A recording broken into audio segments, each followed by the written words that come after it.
विद्यालय पूर्वतन शिक्षक थी जहाँ सी आम समय चाकरी योगदान करते जो अमायिक स्नेह एवं जो समस्त को भल पाइबा आज पर्यटन उज्जीवित हो रही से जड़े एपरी जड़े शिक्षक शिक्षयित्री थे जे कि विद्यालय समस्त बहुत भल पाते उत्तरोत्तर उन्नति हो आम प्रभु जगन्नाथ प्रार्थना कर। सर मो ना निरंजन अट्टी पीएमसी एनएससी सरकारी उच्च विद्यालय प्रधान शिक्षक आज आम विद्यालय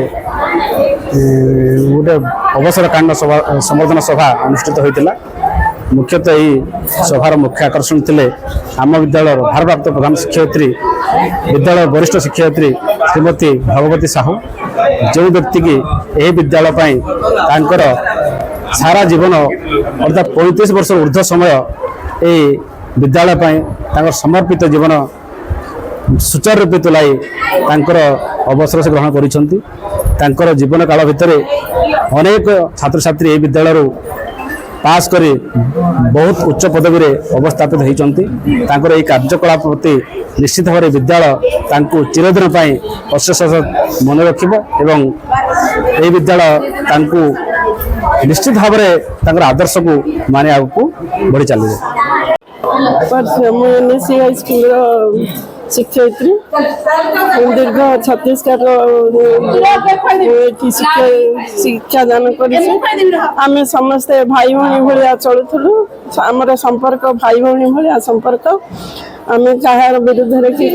किसी कहूँ आम जे जहाँ कहले मुझे सही जाए मुझे जहाँ कहे से भी सही जाए आज से दिन आज सरी जाऊँगी जेहेतु से दिन आज सरी जाऊँगी आम भाई भाई संपर्क कटि जाऊँगी से दुखी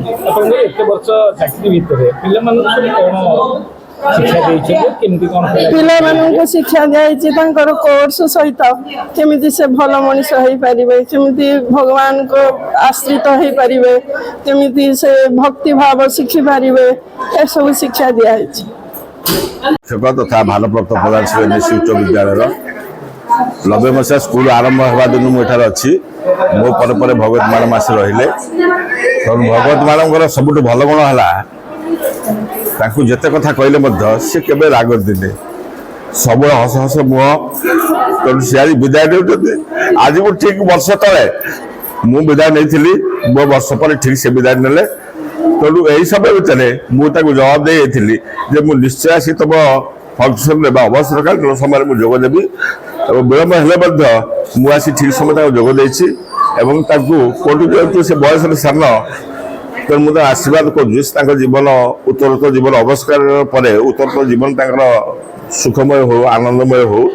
से भल रहतु प्रभु जगन्नाथ निकट मुझे प्रार्थना कर।